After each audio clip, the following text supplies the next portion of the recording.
Welcome to No Script, No Problem on Believe, the #1 podcast network for professionals. I'm your host, Steve Berkowitz, and as always, we'll be diving into the world of filmmaking, documentaries, and the ever-changing landscape of the entertainment industry. Today, I'm talking to Ricki Stern and Jesse Sweet, the dynamic filmmakers behind the riveting HBO documentary Nature of the Crime, which is streaming right now on Max.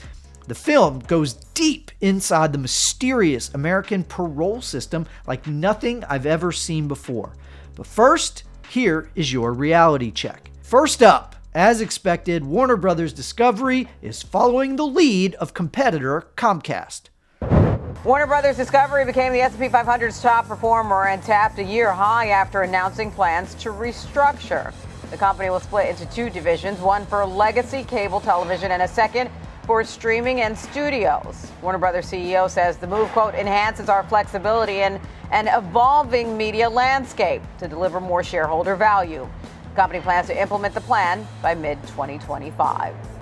The move sets up a possible sale or spin-off of the company's lagging legacy networks, which include TNT, Animal Planet, and CNN. Under the new structure, those channels will be housed in a unit called Global Linear Networks. A separate division will merge streaming platforms Max and Discovery Plus, as well as premium channel HBO, with the company's film studios, which include Warner Bros. Pictures and New Line Cinema. Details are scant at this point, which is always appreciated by those who work at the networks. This move was expected after Comcast led the way in spinning off its cable companies, minus Bravo. Wall Street, who apparently is all that matters, seems happy as WBD stock is up since the announcement. I guess we'll just wait and see if Comcast's SpinCo and WBD's ShitCo will wither and die or develop a plan to survive in this ever-changing entertainment and media ecosystem. Next up, Netflix's Love is Blind is the most popular reality show in the world, no doubt about it. But the show's producers could be in some legal hot water that affects the entire unscripted genre. And former cast members of Netflix's Love is Blind are pushing for some major changes that could shake up the reality TV industry. The New York Times reports the National Labor Relations Board has issued a complaint against the show that would classify the show's contestants as employees. If the change becomes official, it could fundamentally change how reality TV operates.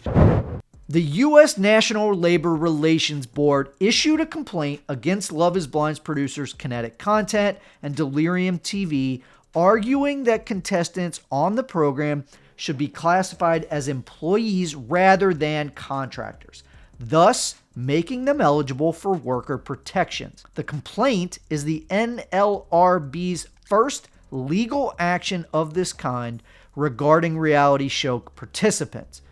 Two former Love is Blind contestants, Renee Posh, I don't know if I'm pronouncing that correctly, and Nicholas Thompson, separately filed unfair labor practice charges with the NLRB in 2023.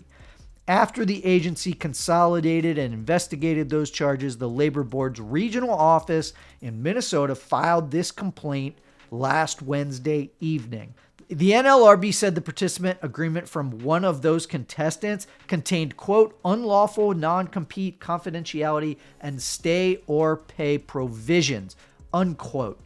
On the show, one of these participants who has sued was matched, quote, with a walking red flag, unquote. Wow. Okay. After the participant made public remarks about the ordeal, Delirium TV allegedly initiated arbitration against her and sought $4 million in penalties because she violated confidentiality provisions in the contract, according to legal documents. Non-disclosure agreements are a part of any competition show that you do for a reality show, and any sort of docuseries that has storylines that the network or the production company doesn't want to get out into the public, get onto social media. You want the contestants or the cast to keep that story within the bounds of the show until it airs. So that's why you sign these NDAs. But apparently these are not going to go over well, according to the NLRB. In 2022, Season 2 contestant Jeremy Hartwell filed a lawsuit against Netflix, Kinetic Content, and Delirium TV for, quote, inhumane working conditions, end quote, including sleep deprivation and long hours without food and water and inadequate pay for the number of hours worked. Hartwell, who was the class action representative, agreed to settle in July for roughly $1.4 million. A hearing over the NLRB complaint is scheduled for April 2025, when the Trump administration will then be in power. The complaint has to be presented in front of an administrative law judge who will decide if the production companies violated labor law. The companies could then appeal the decision. All right, last story before we get to the interview. If you ditched cable for YouTube TV like a lot of folks did, you cannot escape rising prices. I'm sorry. YouTube TV is bumping up its monthly fee to $82.99 a month. That's right. That is basically as much or more than some folks are or were paying for basic cable. The most concerning part of this is just how fast their prices are rising. In 2018, the price for YouTube TV was just $35 a month. In 2019, it was $50 a month. Hard to imagine after getting the NFL ticket, the prices will level off at all. Mix in those rising streaming costs like Netflix and Max, Amazon, Apple, all going up. Maybe cable wasn't so bad, folks. Regardless, Nielsen's monthly The Gauge report for November shows streaming nabbed the largest share of overall TV viewership it has ever captured. That's right, streaming captured 41.6% of all viewing hours in November as YouTube reached a new record during the month, drawing 10.8% of all TV viewership by itself. We're not even talking about watching YouTube on your laptop or on your phone or your iPad. We are literally talking about 10.8% of all TV viewership, YouTube, on your big screen TV. Pretty incredible. All right, time to get to the interview. Today, I'm talking to award-winning filmmakers Ricki Stern and Jesse Sweet. Ricki's directing credits include Reversing Roe for Netflix, Here to Climb for HBO Sports, Joan Rivers, A Piece of Work for Showtime, and Knuckleball for Showtime. Jesse Sweet has directed Killer Robots for Netflix, The Murders Before the Marathon for ABC News and Hulu, and Parts Unknown with Anthony Bourdain for CNN. Ricki Stern and Jesse Sweet are the directors, writers, and producers of the HBO documentary film Nature of the Crime, and that's what we're going to be talking about. Nature of the Crime follows 3 incarcerated men as they prepare for their upcoming parole interviews after decades in jail for serious offenses. If you're anything like me, your vision of what parole looks like is pretty much shaped by whatever you've seen in scripted dramas or movies where it's really just that interview in front of the 3-person parole board. And that's pretty much all I knew about the parole system before I watched Nature of the Crime. The documentary really reflects on these gentlemen's crimes, their rehabilitation, and the criteria for their potential release, while exploring the inner workings of parole boards. The result is a moral inquiry into a penal system that must serve justice to victims and their families, but also show some humanity to rehabilitated prisoners who are eligible for release. Before we get into the interview, here's a short trailer. In here, when you look out the window, I don't know where I'm at. The last dream I had is about walking out the door. You've been incarcerated for 24 years. Can you talk about the obstacles that you had and how you overcame them? I turned 54 last week. I'm not the same 19-year-old. Do I forgive my 14-year-old self? No. What I did is not all right. Life doesn't end here. You still have a choice on how you want to live your life. We don't just have a person who wants their freedom. We have society to protect. Are we going to incarcerate a young person that commits a brutal crime for as long as they live? I'm glad I'm not making those decisions because, they have a tough job. We put that in the hands of the parole board. You're not just there to become a better person. You're there to pay a debt. Society just doesn't accept that people change. I know I'm being tough on you, but I need you to believe that what you say matters. I acknowledged the crime long ago, but facing it is a different thing. Just to think of him walking out that door just overwhelmed me. Do you think you deserve to be released? I know I can never redeem myself for what I've done, but it doesn't stop me from chasing it. You may start the conversation now. I just got my decision. All over this thing hasn't been read. How do you show that you changed? Okay, let's get to our chat now with directors Jesse Sweet and Ricki Stern. All right, Jesse Sweet, Ricki Stern, welcome to No Script, No Problem. Thanks for having us. Thank you. You really do a deep dive into the parole system, which I've never seen that before. So I'll start with Ricki and then Jesse, I'll go to you. How did you ever get into the parole system? I mean, it was like the very first thing that hit me was, how did they get access? So Ricki, go first and then Jesse.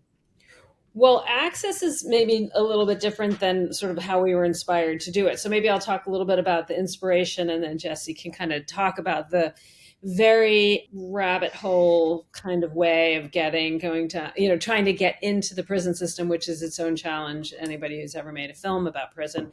But we had read an article that talked about Parole Prep, which is a group based in New York that works with people who are up for parole, which in some states, when you have indeterminate sentences, so 25 to life or 5 to 15, you go before the parole board when you've served that minimum sentence.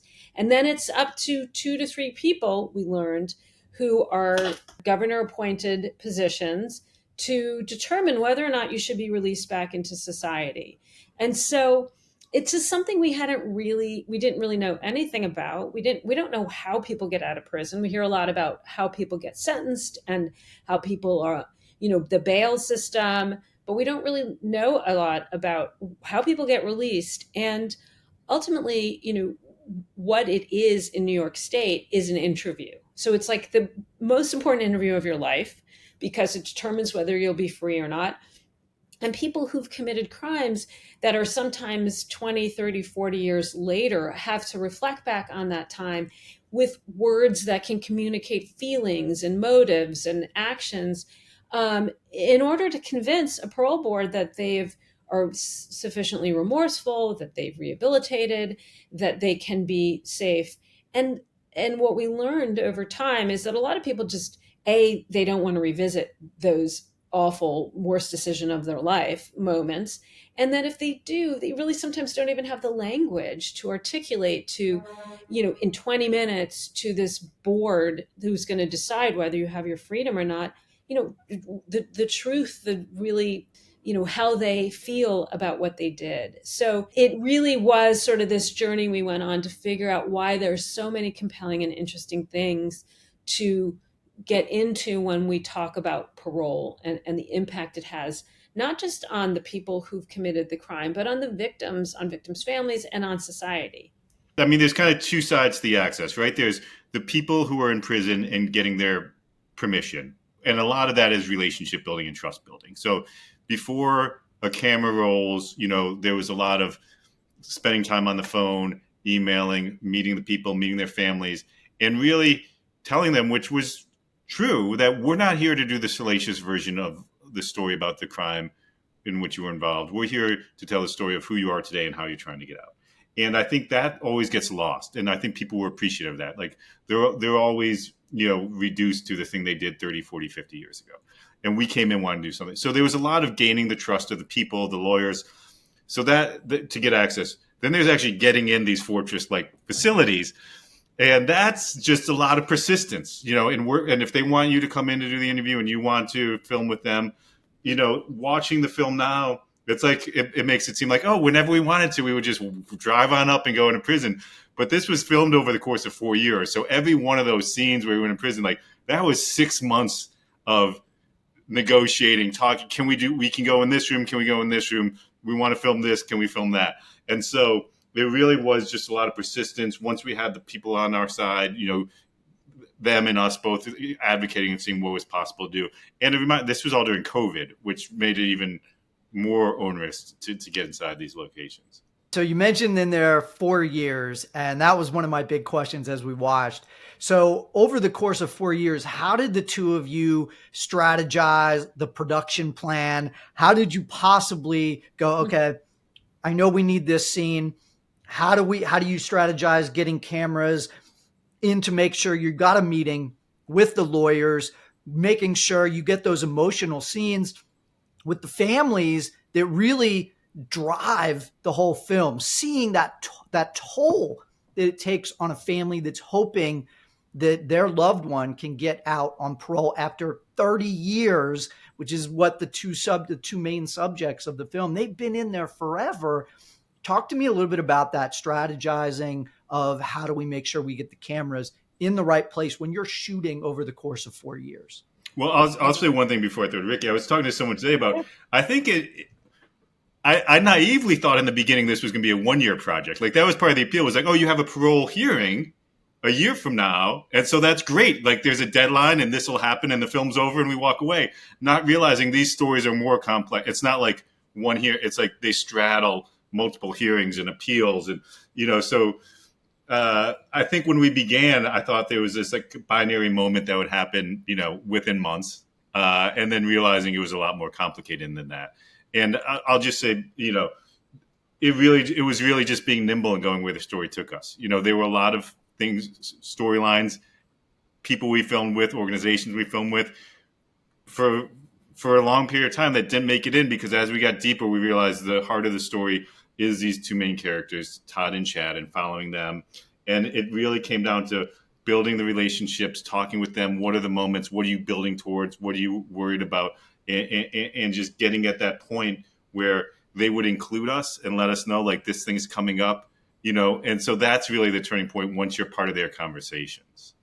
Jesse and I were working on like 2 series and a feature. He had another feature. Like, this could only be done when you have other work to do, because it can't sustain for 4 years. And a lot of it was grants in the beginning, just because it is a story that you have to sort of just nail down the footage and just capture certain things. And, having 2 people on it was important, I think, in some ways, because when people got sick of Jesse, I could make that phone call, or typically, like, they'd get sick of me emailing, and I'd be like, Jesse, can you please see? Because, when you're there with Sabrina, when it was right around Christmas when Todd learns the first time whether or not he's going to be let out. And, they agreed that they would wait. He agreed to wait and open up the envelope and tell Sabrina and the family that was on this Zoom we could be a part of it. It's just really emotional, and it takes its toll. So for Sabrina, for a while thereafter, was like, I just don't want to hear from you guys. Like, I just need a break. And you need to take a break. You need to step back. And I think that was the hardest part, really, besides the logistics and all that, was really just, we knew in the end that, like, who we are and that what we're coming at this story with is best of intentions. Not to say that you don't sometimes misstep, but, we had to just be our true selves and hope that, like, in the end, it would be worth it. And it was a struggle, because there were people telling us, these are very vulnerable times. You shouldn't exploit the situation. And we took that to heart. But I will happily say that since the film is now up and Sabrina has seen it, Todd, unfortunately, being that he's in prison and they don't get HBO, has not seen it.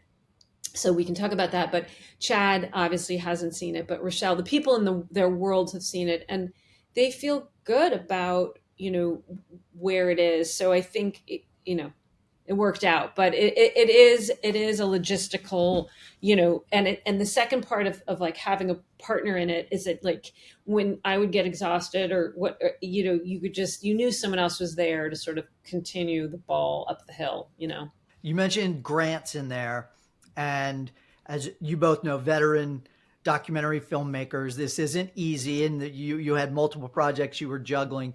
Can you talk a little bit inside baseball here about how you got the film made? I'm sure that when you first started and went to people and said, we're going to make a film about the parole system. Meanwhile, other people are making films, doc series about Harry and Meghan and David Beckham. It's not the sexiest pitch. How did you go about getting funding for such a really serious, but also really important topic?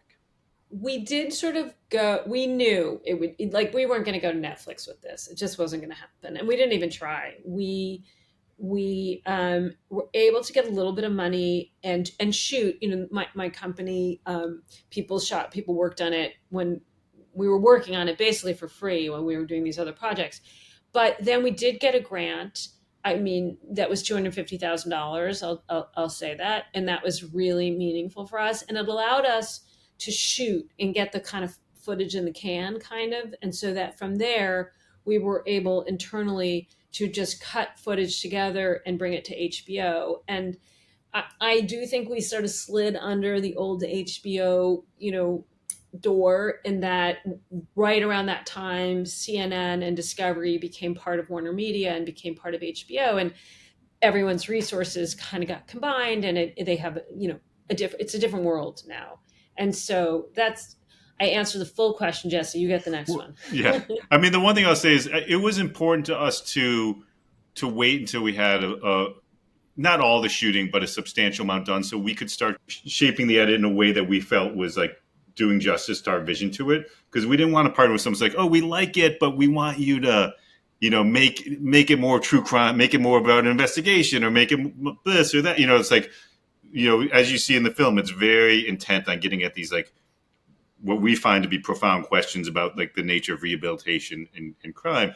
And so we wanted to make sure we had that, like, the core of that story there. So it was like easy for someone to see where we were going with it before we sort of sold it off. I'm glad that you brought up the word rehabilitation, because that is the big question throughout the film that I got was, can you be rehabilitated? And at what point do these boards, these 3-person boards, decide, okay, this person is rehabilitated enough to join society? And it's that tug and pull.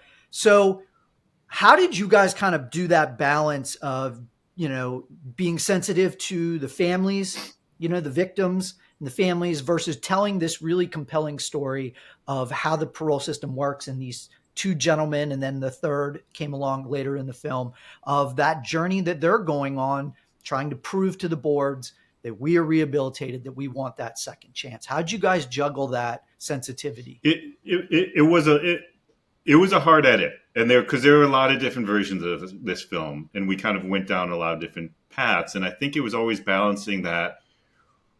I think the way we felt would do justice to the story, so that we're not sort of like exploiting Todd or Chad, to make a point that we want to make, is like, we're always seeing it through their eyes. And that's the good thing about these parole hearings, is they have to articulate these very difficult questions. They have to go in there and talk about change, remorse, rehabilitation, forgiveness, all these sorts of things.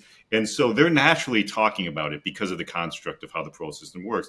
And so rather than get into Ricki or me or some, there are experts in there, but a lot of these ideas come from them in their inner circle, so that we're not saying, here's a global take on what rehabilitation is, but here's what it means to the people who are going through the process. Here's how they wrestle with the past. Here's how they're trying to, overcome shame and confront it. And so in that way, we're not making them, reductive to some larger point that we want to make as filmmakers, but we're really sort of honoring their authentic journey, but exploring these themes at the same time. I really enjoyed the graphics of the film. You guys had to do a lot with a little, because you don't have access to the actual parole board hearings. So you guys did a really nice job, I thought, with bringing those hearings to life. The voice recreation, the graphics. Can you tell me a little bit about the style and some of those choices that you made?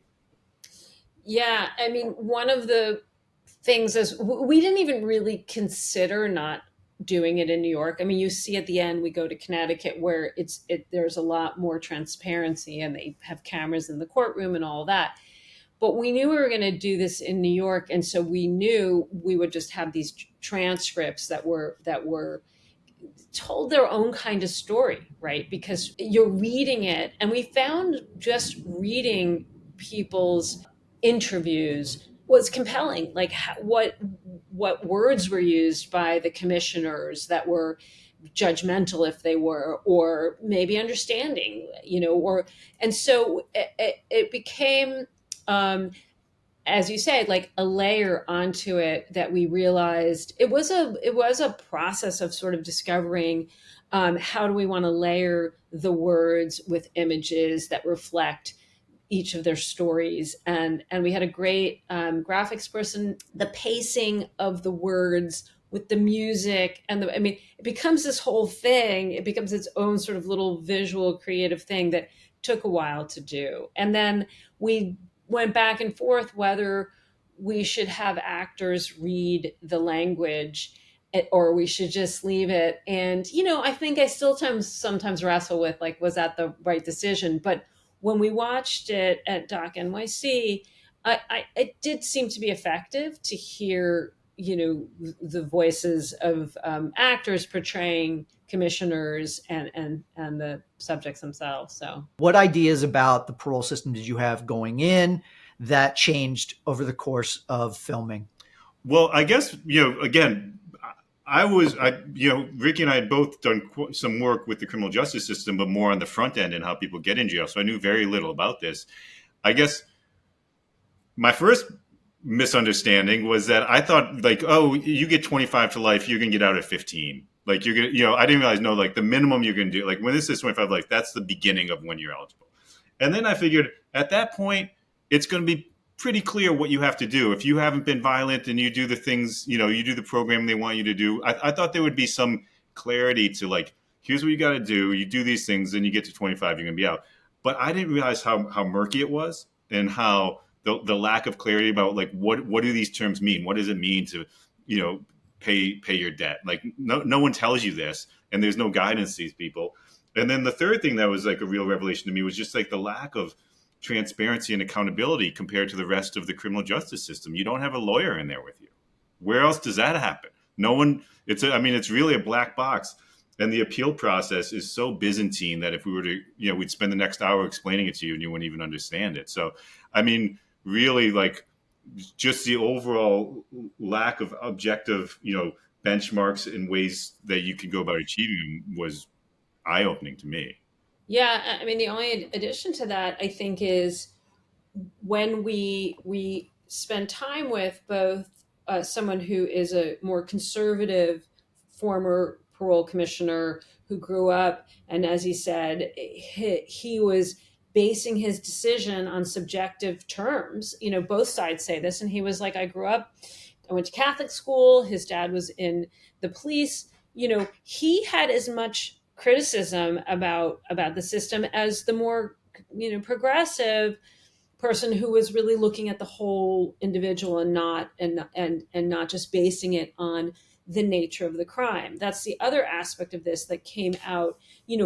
It makes sense now when you see it. Of course, that's the title of this film, but it took a while to get there, and I think it's because it always takes a while, but we also realized that no matter what people do in prison, no matter how they may have changed and demonstrated that change, sometimes no matter how much time they've served, it goes back to this one thing, the nature of the crime, the thing that you did 20, 30, 40, 50 and plus years ago that you can never change. You made this awful decision and you did this thing that you can never change. And so how does parole work when that happens?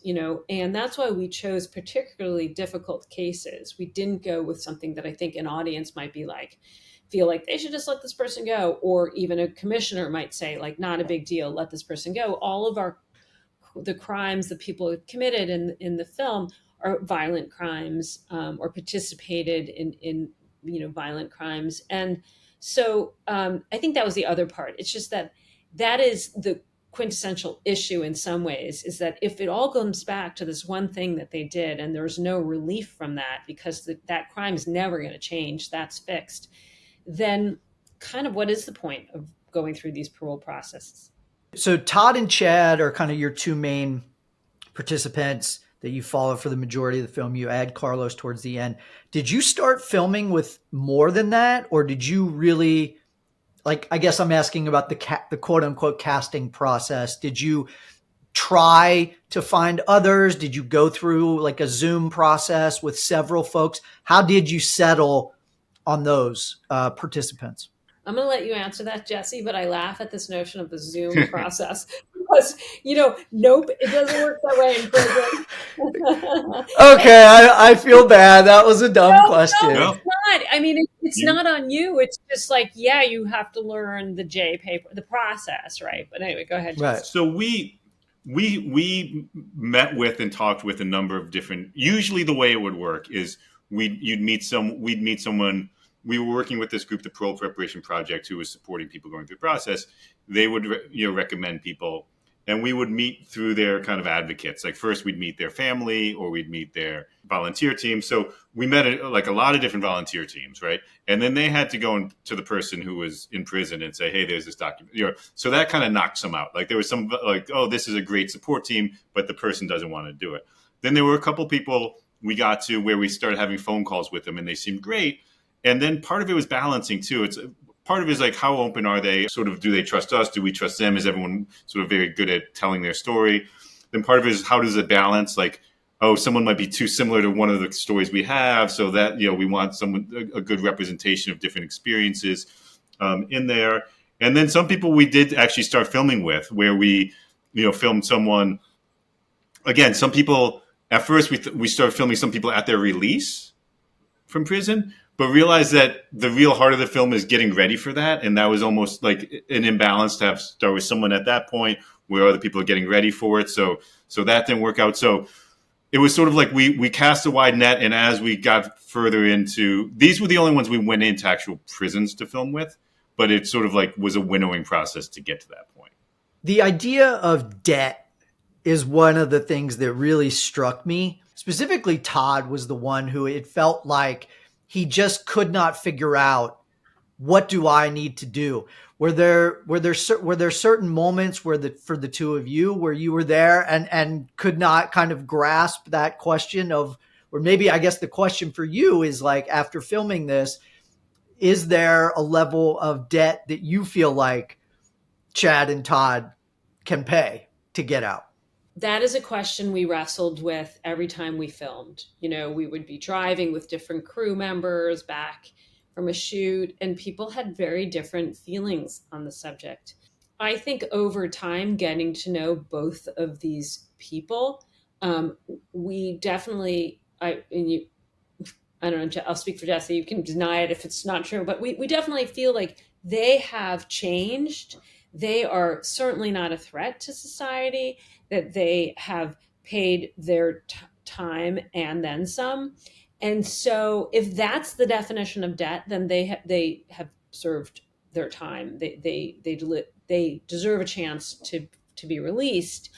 I would say this isn't your question, but I'm just going to talk about it, is that like sitting there watching Todd, for example, having him wrestle with the words to, who he is today is so different from who he was when he was 19, that he struggles to find words to express that, because, and his lawyer says it in one of the scenes, that's not who you are today, but you need, in that one place in that room with these parole commissioners, to be able to acknowledge what you did in a way that is truthful. That it's very hard for him, who's he's embarrassed, he's ashamed of what he did almost 40 years ago now, and yet he has to keep talking about it and reliving it. And I really felt his struggle in those moments. And you get to know him. We got to know him so well that I was like, let's help you. Like, you want to help, but it's not your role. So you want to be like, let's find the words so you can really communicate it. And I don't even know if the words communicated to a parole board would even make a difference. That's the part that we ended up with. Like, is it even matter if they are able to really tell their story and show remorse and show they've been rehabilitated? Because you hear from a parole commissioner that sometimes there are just not enough years served.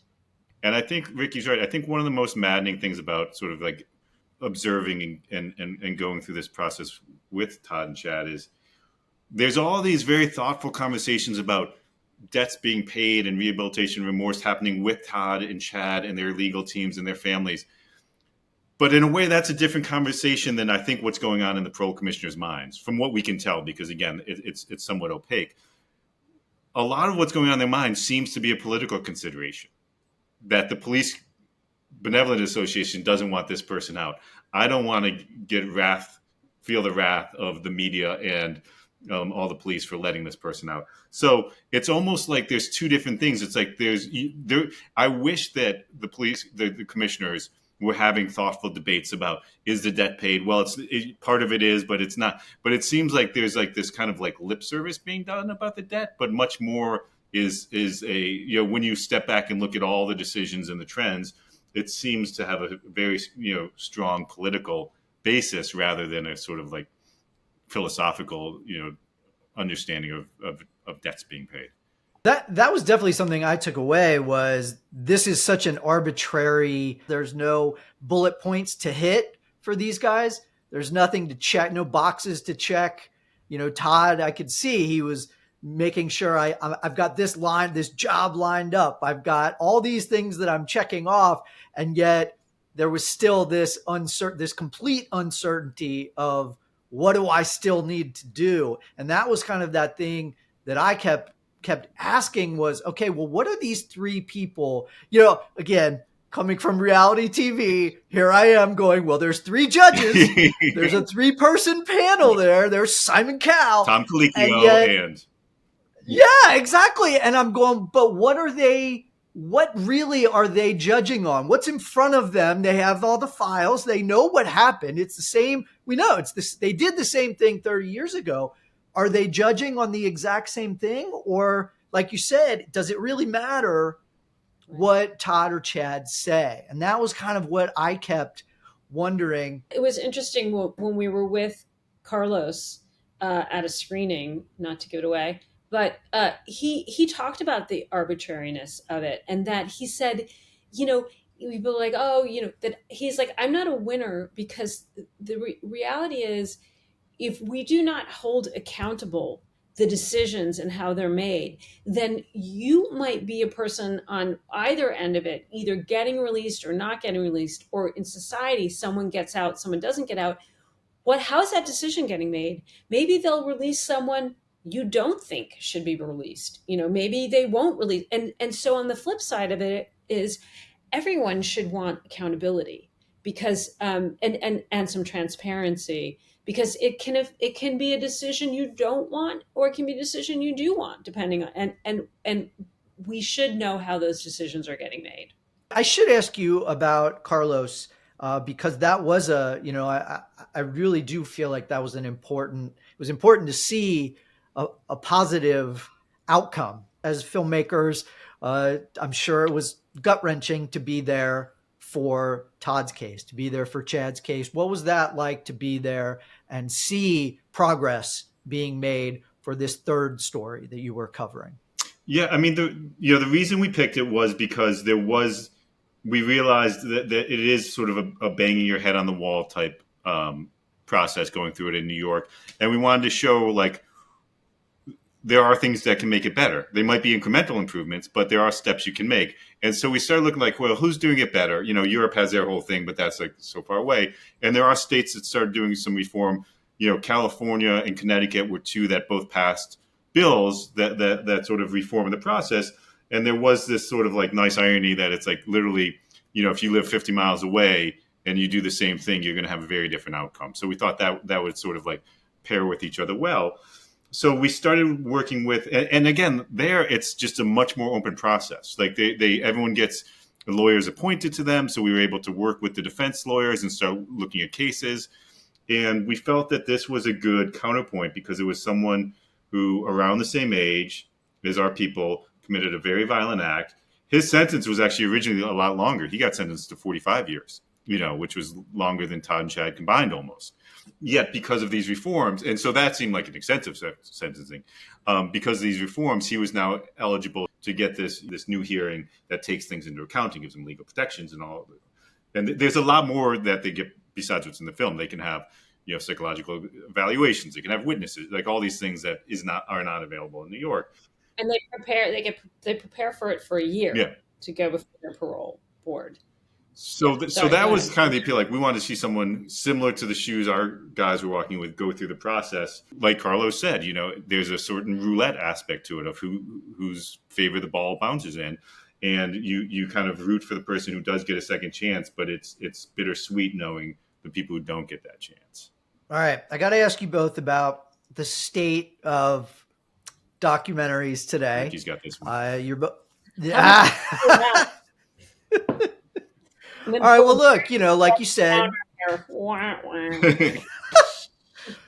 like you said, Ricki, you got this one in before the big merger of Warner Brothers and Discovery. So how now, like we've got a lot of uncertainty with Paramount and David Ellison's taking over. Comcast is spinning off all of their cable networks minus Bravo. We mentioned Netflix, who loves their celebrity docs and sports docs and true crime.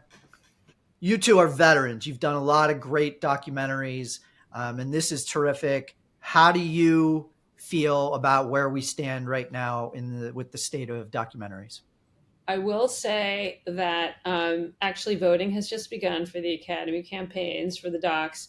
And it is really striking that so many that seem to be people's favorites that don't have distributors. They were made. I mean, even Superman, that is getting attention, went to Sundance without a distributor, and has had the success that it's had in terms of distribution because like CNN came in and Warner came in and HBO came in, and all came in with different kinds of money pools, and I think it's going to still be a tough time. There's fewer programming slots.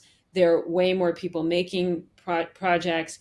And then there's still a mandate to fill certain desired, content, entertainment and there's a lot of pressure, as we know, on these companies to continue to bring their numbers up. So it's happened so quickly. It feels like that I think, we're having a lot of growing pains or shrinking pains or whatever they are. But I do think that people will still have to go out. And I'm just like, I'm going to go make the movie that I want to make, in addition to making stuff that people want to buy. But I think you have to do that. You have to figure out what the market is. You have to go sell your series so that you can be employed, and you can employ people who work for you and people you love who need to work. And then you got to have those passion projects on the side, and just know they're going to be a passion project, and you're going to have to, do it the old way of like go to the grants, which they're not that many, but there maybe some more will pop up. And the other thing I'll say is like, then you have Jolt, which I'm sure you're all talking about, is like, it'd be interesting to see. I mean, it is even for someone who's not in this business, is talking to someone, they're like, why doesn't someone just start? And I said, well, this company Jolt is this, it's such an obvious business to get into. Is like, we have this platform, just, put it up there and let people find it and get money, and make money back for the filmmakers. So, I said that really quickly because that could be like an hour conversation. That was good. Go ahead, Jess. I don't have much to add to that. I mean, it's like, I will say, like, going to documentary filmmaker holiday parties is about as dark as it gets these days, right? I mean, it's like the first 10 minutes is what are you doing? And then it slowly segues into like, we're all falling into an abyss with no bottom. But to Ricky's point, like, I do think there's a ton of good stuff out there, and it's like, it is kind of a bummer sometimes. I hate this thing. It's like, and as a filmmaker, you have to like build your audience and do that. It's like, can we just make the film? Like, do we have to like do like a million other things on top of it? But I think there is an audience out there who still does like, I mean, the good thing is like there has been this golden period, and I think people have gotten used to smart, thoughtful documentaries, and that there's still audiences out there. So it's just, exactly the path between us and getting to those audiences is TBD, but I'm sure Ricki will figure it out. That's it. Pass the buck. Just, pass it on to Ricki. The one thing I ask everybody, and I know you're both, I have no idea what you're both going to say. How are you feeling about AI kind of infiltrating, slowly but surely infiltrating itself into entertainment? Where do you guys stand, or have you played around with Sora or Runway or anything? Have you even thought about it? Go ahead, Jesse. I have thought about it. I've thought about it. I mean, I don't know. I'm kind of slow. I mean, I will say it's like it's exciting and scary, right? I mean, there's like a lot of stuff you can do now where it's like, oh man, you need that drone shot to like go into Antarctica. Like you could like do that. Like you used to get a Pond 5 shot of that, but now you could do it and it might be more artful. It's like, is that any more cheating than getting the archival shot that was really the North Pole and you're pretending it's Antarctica? I don't know. People do that stuff all the time. But so like, I think, and just like things like, digitizing transcripts, like there is a lot of busy work that goes into it that I think it is going to accelerate and make it a more nimble process. So I like that. I mean, I just saw the article today, right? Google has their new AI that can search websites on its own. And I'm like, God, like AI searching AI websites, we're totally now in the wormhole. So like, I think there's weird uses. Like, like I was saying in the beginning, I'm kind of slow. Like I like the idea of like being like artist-based storytelling where there is a perspective behind it. And I hope we don't lose that in the rush to sort of go to AI. But at the same time, there are certainly, benefits that I think will make our lives easier and more productive. Yeah, that and then some. I mean, obviously we've seen so much change in like the 30 plus years I've been doing it, where I started on a Steenbeck and I was like, where's that little shot frame I need to clip together? So now everyone can shoot and you can edit on your laptop, and that's pretty amazing, the stories that are coming out because of that. I think I worry about like animators, and I worry about musicians, and my family member who's in the medical field, he was like, you can just put in your story, and that AI chat and like some advanced thing can just write your deck for you. And I put it in and it wasn't so bad. I mean, I was like, that's scary. But I am someone who, like, when Netflix said, we're not going to send DVDs again, we're going to put everything up at once, I was like, never going to happen. Never going to happen. I want to wait a week before I see my next episode. I like the red envelope. I like the red envelope. Why don't I get a DVD player anymore? So I am like the last person to embrace sort of these major technological changes, but I believe how Jesse feels, which I think there'll be some advantages, but I think we have to also maintain the human voice behind it. And we will know the difference, hopefully. I don't know if this is true, but just in the same way that colleges and schools are dealing with someone writing your paper, we will know the difference if, AI edits our story or makes the story. I don't even know what will come of it. So I think it'll be interesting. Yeah, I mean, I think part of the fun of the journey that we all go on and why we like this career is like you're going out there with a group, you put together your team of creative people and you go out and you're in the field and it doesn't go the way you think it's going to go, and you're over lunch figuring out a better way to tell the story. And it would just be depressing to me if it was like me in a minivan with a bunch of computers, like having those discussions. What do we do now? You mean, Jesse, you don't want to be a prompt engineer? Yeah, exactly. I don't know if I'd be very good at that, sadly. All right, Jesse Sweet, Ricki Stern, thank you so much for chatting with me about Nature of the Crime. It is a terrific HBO documentary, and people can see it on HBO or they can stream it on Max. Thanks, guys. Thank you. Thank you so much, Steve.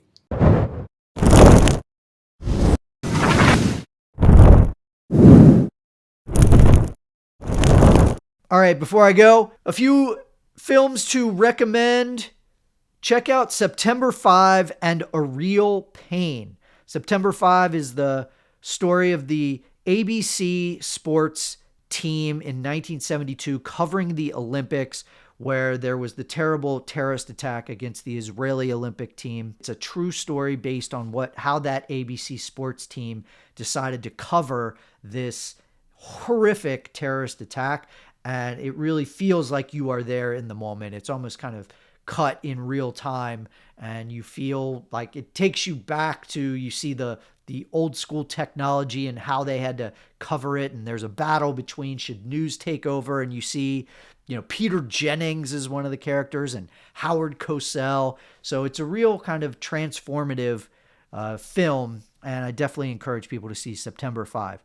The other one is A Real Pain, which Jesse Eisenberg and Kieran Culkin star in, and Jesse Eisenberg actually directed. And it's kind of one of those like bittersweet, heartwarming, but also there's a level of sadness there, but it's a buddy kind of comedy. And I love those types of stories. I really dug this one, and I applaud, Jesse Eisenberg. This was kind of a passion project for him. So definitely check out September 5 and A Real Pain. And coming up on my next episode, I'm going to have Sam Restivo, who is the co-editor of Gladiator 2. So you are definitely going to want to listen or watch on YouTube my next episode with Sam Restivo, the co-editor of Gladiator 2. Sam gets all into what it was like working with Ridley Scott and cutting Gladiator 2. All right, that is going to do it for another episode of No Script, No Problem. If you enjoy the show, please subscribe, download, and rate the show with 5 stars. It's available on Apple Podcasts, Spotify, YouTube, Amazon Podcasts, Stitcher, and TuneIn. You can also find it at Believe.com and at Believe Podcast. Follow me on Twitter at Steve Berkowitz, on Threads and Instagram at Steve M. Berkowitz. I'm also on Blue Sky and Facebook, so hit me up anywhere on social media. You can also send any questions you have to No Script, No Problem Podcast at gmail.com. If you are interested in advertising on the show, please contact Believe at Believe.com. Thanks for listening. Until next time, I'm Steve Berkowitz for No Script, No Problem.